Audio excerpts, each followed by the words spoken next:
Welcome to the Unstoppable Leadership Spotlight, influential leaders and their game-changing insights. I'm Jacqueline Strominger, CEO and founder of Leap to Your Success. That's leaptoyoursuccess.com. We help entrepreneurs, leaders, and CEOs grow their business, become unstoppable high achievers in their careers and life, gaining that 1% edge. We believe every professional has the power within them to leap to their greatest success that not only will impact their life, but the lives of the people they touch. So stick around to the end of the show and we will share with you how you can be our next guest. So stick around for those 15 to 20 minutes and let's be unstoppable.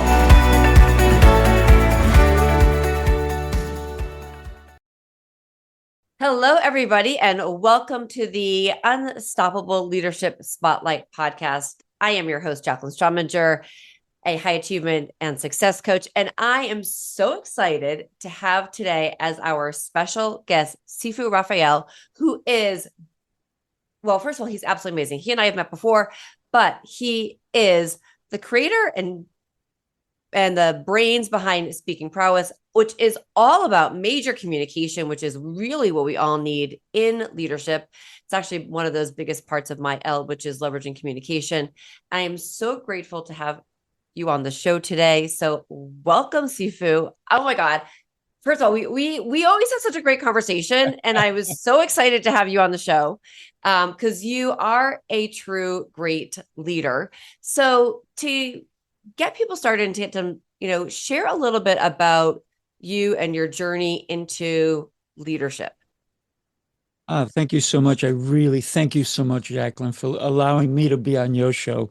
And yes, we do have great conversations, and we've gotten to become a little bit, not a little friendly? bit. I think we're friends, right? Yes, we can call ourselves friends. I hope we can call ourselves friends. So I think leadership comes from understanding that it's not about you, it's about others. And how do we lead them? But the most important is how do we lead us first so that we can be there for them? So for me, leadership is about me. It always starts with me. It's a little bit selfish, I'm going to agree. But if I couldn't take care of me, how can I help you? I can't help you. So I come first, right? As a leader, I need to know how I'm going to lead. What is my first thing that I do in the morning? What is the second thing, third, fourth, fifth? And so that I can come in fully energized to be able to lead others. I'm not just about leading others. I'm looking to create leaders in others. Right. So you just said some amazing, great things, but you talked about the prep, right? The day prep. Like we have to prep ourselves in the right way to start the day. Yes. Right? And so I like to call it bookending our days, but prepping is really key. So what brought you to that knowledge of basically knowing that you had to lead yourself before you could lead others? It's very interesting because it actually started. I'm going to go quickly on this one. Yeah. When I lost the ability to walk, because no one else can do it for me. And I was probably around 3 years old. So I contracted polio. And no matter what anyone else did, it had to be me who made myself do the work.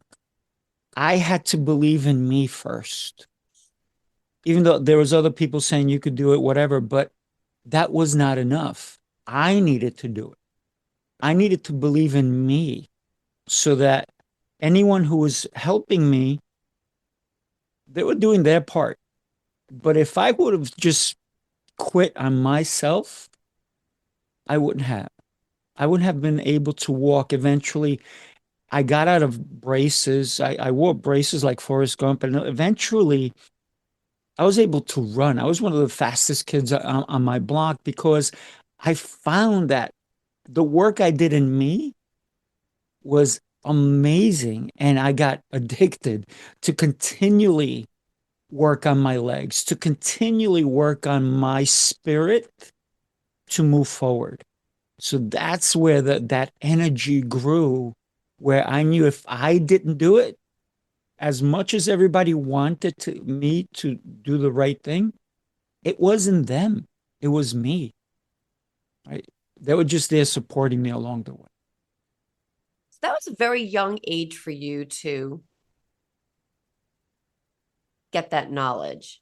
Mhm. And that had to be, I mean, I guess, we rise up from adversity, right? So when you take that knowledge and that learning, how did you then, I mean, it's, we know, you have it inside of you to do that, but where do you think it came from? I mean, like that drive, I mean, like you wanted to do better. Not everybody has that drive. Yeah. I think some people may frown about what I'm about to say, but I think it all came from God, right? And if you believe in God, then you know that he downloaded my action plans, and he still does it today. This Right. morning, I asked God to download my action plans for today, so today I can be better than I was yesterday. Because yesterday I can't live that anymore. I Right. already did it. Right. So every day I ask God to give me the download so that today can be the best day. But yet tomorrow I know I'm going to ask for another download. So in order for me to be able to continue with that, it was the drive to understand that I lost the ability to do something, and the power that was given to me to be able to reclaim it was contagious. Right. I needed to do it every day. I needed to ask for that energy, that power. Yeah. So what you just shared too, the energy is contagious, right? I mean, that's like one of the things that I feel like we can't stress enough. Great leadership is about it's how not not to lead everybody, it's to lead the right people that understand your values and your energy, Correct. right? So how do you bring that into your work? I consider what you just said very important. I cannot have everybody follow because not everybody wants what I have to offer. And I'm okay with that because guess what? They have other things they need to look at for their own Right. lives. But there are people who want to follow, people who are hungry. And if you are delivering the right message, the right idea, the right concept, then they're going to want to follow you. Mm-hmm. So every day when you look at the people who are following you, you even have to ask why. Why are they still following me? What am I doing?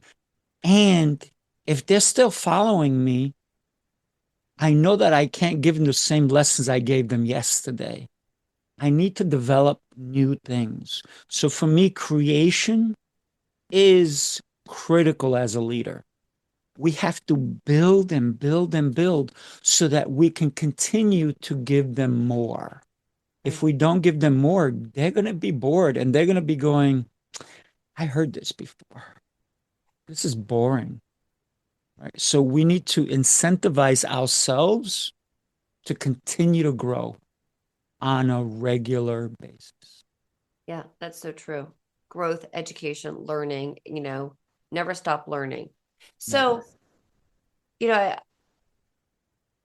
our audience is people who are, oh, I don't know why I just raised my hand, but I'm going to lower that. Kind of funny. So what it's they're leaders who want to be better leaders. So if you could give anybody an insight, what is like something that was so game changing for you? I mean, you've had a lot of great successes. You've got great businesses. So what would be an insight to share? I think we have to remember our overall goal. Later on in life, if you could look back at what you've accomplished or didn't accomplish, and then ask why, ask yourself, look into the future and say, would I be happy with what I'm doing today? That's a great Would the question. people that I'm leading be successful 30, 40 years from now because of what I've done? Or did I fail them? So we need to kind of look into the future. Will I be happy with my actions today? Mm, And that I think that if we can do something of that nature, of that caliber, of looking way, way ahead, how can we become the best leader today? The other thing I would tell someone is it's not about you.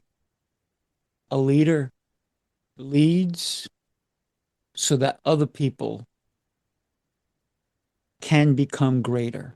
So we leave a legacy so that we create other leaders that can create our legacy to continue with the work we started or continue with the work we've already established. right. That's so true. Leading it's about inspiring others, but as we started in the beginning, it's all about knowing who you are first. Like you cannot, and I think one of the things that, and we have this, I guess, mutual love for this part about leadership is that you have to know your own achievement codes. You have to know your values. And my values and your values, if we're opposed or if we're different, that's okay. If we're leading two different companies, we're going to hopefully attract different people because we may lead differently. But the key is that we know our values first and we know us first, Mm. right? So, Yeah. in your, you know, as you're, because you work with a wide range of people. So, what do you see like in youth today in leadership that maybe either we could learn from or something that is like, we need to make some changes because they're not grasping the leadership? Great question. Jacqueline, I got to tell you, I look at young people today and I see two possibilities. One, I'm going to be floored by what they're going to accomplish because their thinking is so different when I was young. They're thinking 30 steps ahead sometimes. And then there's the youth who are not thinking at all, and they're allowing AI or socials to tell them how to think. So you have two groups of kids, of youth who will represent us in the future. One of the things that, because I do work with kids, I do work with adults, but one of the things that I tell parents on a regular basis is watch your children and engage them in the most productive learning they can do. Stop giving them a tablet as a babysitter unless you're giving them something that's going to challenge them. And then I also tell them, your kids are my future. Let's nurture them. So I'm always saying that to the parents. Let's nurture our children because they're not only my future, they're your future. So we need to take these kids, kind of shake them up a little bit.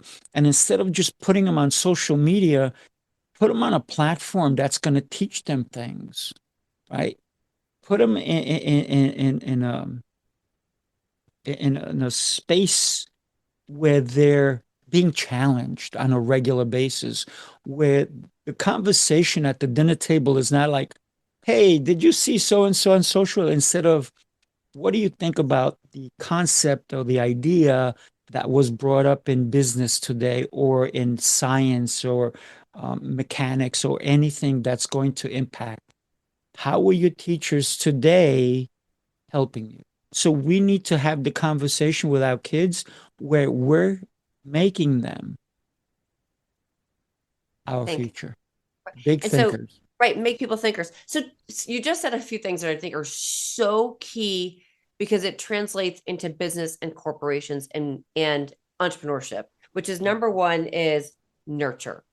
Yes. So whether we're nurturing our kids, our teens, we have to think of our employees or the people that are in our partnerships. It's all about nurturing them and that we want to help level them up so that when the time comes for us to look back, that legacy, we know that somebody's leading our charge or somebody's continuing on, or we've built a company that I know that or that you can step away because you've nurtured the people underneath you. And I think that's something that is so important because we don't do it enough. We're always worried about us, ourselves, many times. Like, how am I going to be, what can I do to get ahead? What can I do to get ahead? How am I going to get the race? Take yourself out of it. How can you nurture the people? Because trust me, you want to nurture the people that are in your fold or in your tribe so that you'll rise up and they'll rise up. And it's the same thing with our kids, right? And asking questions and getting off of social media and turning off the television or getting people to be busy or active in things that use their brain. Oh, yeah. Games are so amazing, right? Games, okay, like board games, Legos. I mean, things like, I mean, I just had a conversation I should share with my son about school classes. He's a junior. And he said to me, am I really ever going to need to use calculus and algebra? And I said, forget about whether you're going to use it. Think of it as a way of thinking. It's a process. I said, it's about how you think. I said, out of all the math classes that you take, I think stats is probably the most important, personally, right? Everything's about statistics, but think Oh, yeah. about it as a way of thinking. When I went to school, everybody came in as a freshman, had to take a particular computer class. And I'm like, why am I taking this computer class? It wasn't about the computer. It was about the process of thinking and how you thought and how you built something.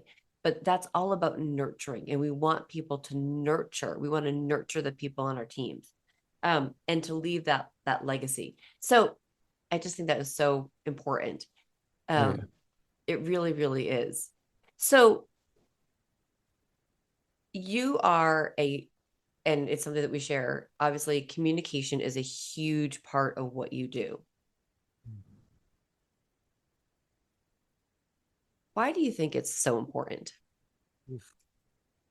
Well, we just talked about the youth and the way they communicate. For example, one of my instructors was running a class, and before the class started, there was a bunch of kids in there, and there's an 11-year-old. He took control. 11. He took control. It's the way he communicated. This 11-year-old has been in my communication courses at 7. At 7 years old. So I start them young at 7. I teach them communication courses, how to be a leader, all these different things. And it was he organized how they should all play because there was a little before the class started, like 20 minutes before the class, the room was, available to them and they're all just running around and doing all things. He organized them all.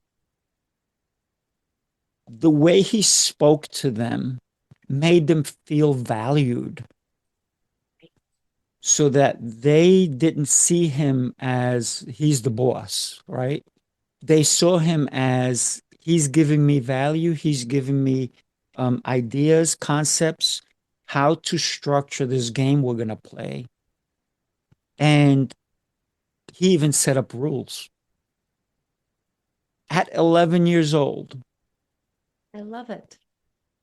the concept was he took control without anyone asking him to because he saw a need, right? So he's my future. Right. But there was another kid in class who his life has changed. He's one of my instructors.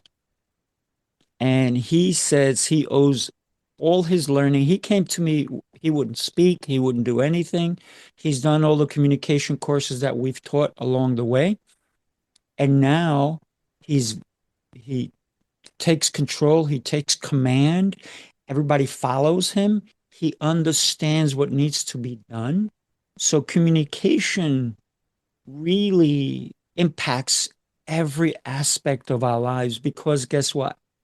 Their parents have come and said, my kids are phenomenal in school. They're doing great because of the courses they've taken with you. I have communication just not just for kids, but I have adults. The other day I was training stockbrokers, and one of the stockbrokers came to me 3 days later and he goes, I cannot thank you enough. We just closed a multi-million-dollar deal and we did it because of what you taught us. And it was all based on communication. And he goes, we kind of knew it, but we didn't do it the way you told us to do it. And when we followed your guide, it changed the way we do everything and it's going to change it moving forward. So communication touches our lives. When we go home and we're busy at work, maybe we're being stressed out, this is happening, that's happening, and we come home and we bring that same energy home. And meanwhile, our partner, our kids, they weren't there. They don't know what stress you went through. You don't even know what stress they went through. So if you come with the same concept of communication and bring it home, you're dumping all this nonsense on them. And they may be dumping the same stuff on you. Instead of saying, hey, you know what? I need to change my level of communication now that I'm coming home. On your drive home, on your walk into the door, when you hang up your keys, take your shoes off, whatever it is you do, you need to understand that this is no longer that level of communication. It needs to change for the people who are in front of you. So, therefore, even at public speaking, you can't just start talking to somebody on a concept and meanwhile about youth, meanwhile they're in their 80s or 70s or 60s and they want to know about their level of communication, their level of expectancy, right? So we need to understand that there's different levels of communication during our day. If I am talking to a 5-year-old, I can't talk to them as I'm talking to a 38-year-old and vice versa. I can't go over there and talk to somebody in their 40s and go, well, let me explain to you. No, it doesn't work, right? They're going to go, why are you treating me this way? So we got to treat every level of communication according to who's in front of us. And that's, I think that's so important. I think what you also said with the 11-year-old, which I think is also so important, is that in the communication, it's making people feel heard and valued, which is so important. And a leader, we all hear this, a leader needs to not use this as much, but use these as much. Use the, Mm. you know, side holes, not the front holes. you know, listen. Listen more, speak less, right? And you'll hear what people need. And it's so important. And because that'll also allow the communication, if you're listening, how to communicate with them. It's so important. Leveraging that communication is so key. So as we're talking, Sifu, what do you think are some of the next big challenges that you're facing in your business, or and as a leader? I think one of the things that I've eliminated from my business because it was a challenge, and we spoke on it earlier. I cannot please everyone. Great. So that's how I deal in business. I know that if you want a credenza, if I'm building your credenza or a kitchen, I can't build it the way I want to build it. I got to build it the way you envision it to be. I can give you my concepts and my ideas, but it's still you're the one that's going to live with it. I'm not. So when we consider business, when we consider the people in front of us, my challenge has always been, are they listening? Because if they're not listening, is what I'm saying what they want to hear? So consider who's in front of you. Like we said earlier, Yeah. those are the people. If they're still in front of you and you're still talking and they're shaking their heads or they're agreeing, or here's the concept: can I engage a 5-year old and a 38-year old and a 58-year old at the same time? I can. I can do that with communication. And I know I've done it because I have had,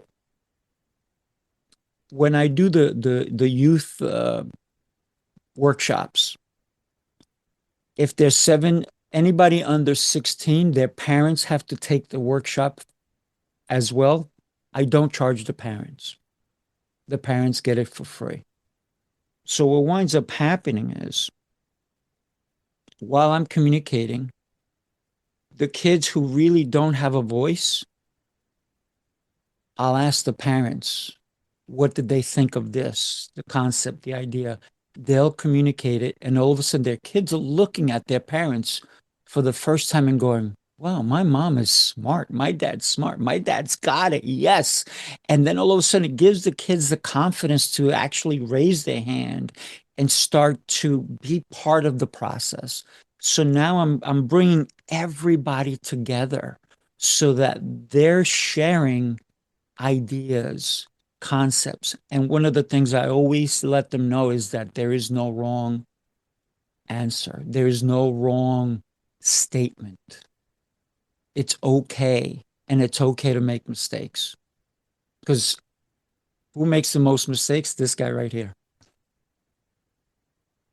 But it's a key lesson to learn and to be able to share that. First of all, being able to see somebody speak up and give people that confidence, but more importantly, knowing we can say it till we're blue in the face that Mm. it's it's okay to make mistakes, right? But we have to live it and breathe it, and people have to understand it so that we can bring people be truthful, because honesty and is, I think, a part of it is being truthful and knowing that it's okay to be wrong or to Mm. make a mistake, because that's how we learn, Yeah. right? Here's a lesson that I taught a kid who he's a sore loser. Ooh. And And he was really good. He would win so often. So I realized there's certain things he wasn't as good at. And I would make sure he participated in those. So he would learn to lose and he would cry. He would Humbling. cry. Oh yeah. Because he Mhm. didn't he didn't appreciate losing and his dad would laugh, right? And every time he would lose, I would say, "Hey, listen, your loss is somebody else's gain, so let's be happy for that." I said, because do you remember the last time you won? Everybody was clapping for you. Everybody was happy for you. So why don't we do the same when someone else wins? It took him a little while, but now he is the biggest advocate for someone else winning. But it takes time. We need to do that for ourselves. When we notice that somebody maybe, listen, if you're at a job and you don't get that promotion, you don't get that promotion, leave the job. Leave it. Don't stay there. But if you notice that somebody's a little better than you, man, clap, clap. Give them the honor that they succeeded, and then try harder for yourself, right? You need, if you're not challenged, you will never truly grow. It'll be a fake ladder you're climbing, right? Until you get to the real world. Even if you're in the real world, right? You think you are until you get to the real world where people truly are very competitive. In the business world, you have to be competitive. You need to be challenged, or you will never know your true potential. That's very true. You have to know, you have to be challenged to know your true potential. And you also, and that is a good leader will help bring that out, right? Which is what you're doing. It's like you're helping people achieve their best, showing them the good, the bad, and the ugly, which is really important. It's important to teach people how to be humble and how to celebrate others. And what you shared is like what I think it's also important to know. If you're at a company and for some reason or another you keep getting passed over for a promotion, that's where you also have to stop and say to yourself, okay, have I asked? Have I figured out why? Am I doing something to learn? What can I do? And if I really want it, I need to figure those things out.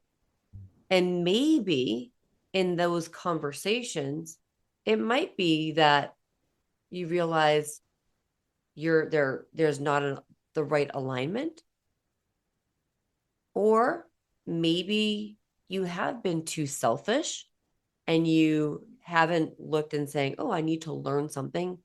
And you look at like, oh, I just got passed over. Right? Well, no, I got passed over. Why? What can I do?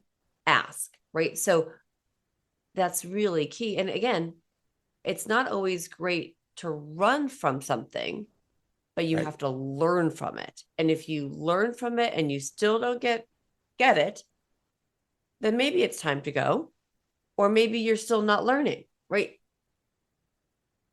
So sometimes we expect more than we're getting. And a That's client good. of mine, a client of mine was at a company for 16 years and he was never acknowledged this whole deal. And eventually he had the courage to start putting his resume out there. He is so brilliant that he was hired by a company for what he wanted. He made more money. And then they realized how brilliant he truly was. And not only did he get promoted, he got a corner office. He had a staff underneath him. And now he is being asked to travel to go and present his ideas and concepts to other parts of the country who are using this concepts that he's sharing because he was the one that brought new light to them. Right. Meanwhile, the other company never saw that in him because they didn't give him the chance. Had he still been at that company, he would have still been at the bottom. Right. But he And, took a chance. It was a tough chance. He didn't want to. but that's such an important, I think that's a really key important lesson for our listeners to understand. Everybody has potential. And if somebody, and I think it's the part of the leader, like that other company missed out Oh, because they did not, because the leadership there doesn't or did not recognize the potential of the people on their team. And that's something that we've talked about. I feel like it's one of the things that I feel like I talk about to like I'm blue in the face, which is as a leader, you need to know your own vision and mission for your company or your team. And then you have to do something, which is something that we've been talking about, communicate with the people on your team and find out what they want. What's their mission? What's their dreams? Because you're going to find something, you're going to find potential in people that and unpack things that you may not have ever realized unless you have that communication. Anyways, this has been so amazing, Sifu. How can people connect with you, learn about all of your programs, take your courses or get their kids in there, because what you're doing is changing the world. it's I'm in a couple of easy places to find. If you go to LinkedIn, Yep. Sifu Rafael, right? If you go to Facebook, Sifu Rafael G. And I also Speaking Prowess. If you go to speakingprowess.com. The concept that I always believe in is enhancing communication worldwide, one person at a time. That is my goal. So my goal is to have a communication school in every state in the US and then go abroad to be able to enhance communication in India, Pakistan, in Switzerland, everywhere in the world. It doesn't matter the level of importance. I'm sorry that people do put importance on your skill level, but we all can navigate so much higher if we can communicate better, if we can tell what we're looking for, if people can understand us better. So whether you're a janitor or the CEO, if somebody puts a microphone in your face, you should be able to speak well on the benefits of the company or what the company stands for. It's so important. Sifu, you and I could talk for hours. I love communicating with you. All of this will be in the show notes. So thank you so much for being a guest. This is the Unstoppable Leadership Spotlight podcast. If you have enjoyed this, please, please, please hit subscribe and also share this with your friends, your coworkers, because our goal is to create great leaders, one leader at a time. And please check out all of Sifu's socials and connect with him. And as I said, this is Jacqueline Strominger, your high performance coach and the host of Unstoppable Leadership Spotlight. Thank you for listening and thank you for being a guest.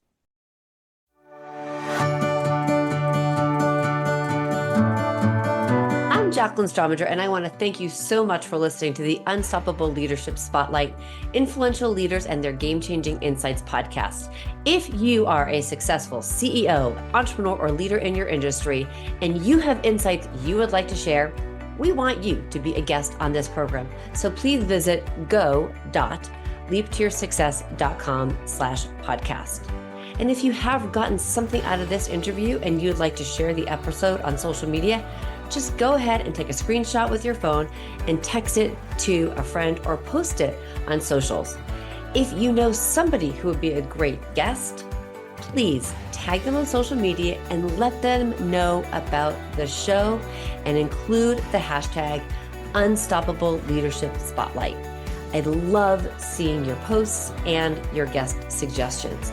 So we regularly are putting out new episodes and content. So please make sure you don't miss any episodes and go ahead and hit subscribe. Your thumbs up Ratings and reviews go a long way to help promote the show, and they mean so much to me and my team. You want to know more about the podcast or about Leap to Your Success? Just go to the website leaptoyoursuccess.com or follow me, Jacqueline Strominger, on LinkedIn, Facebook, and Instagram. Just plug in my name, Jacqueline, that's Jaclyn Strominger, Strominger, and follow me on all the socials.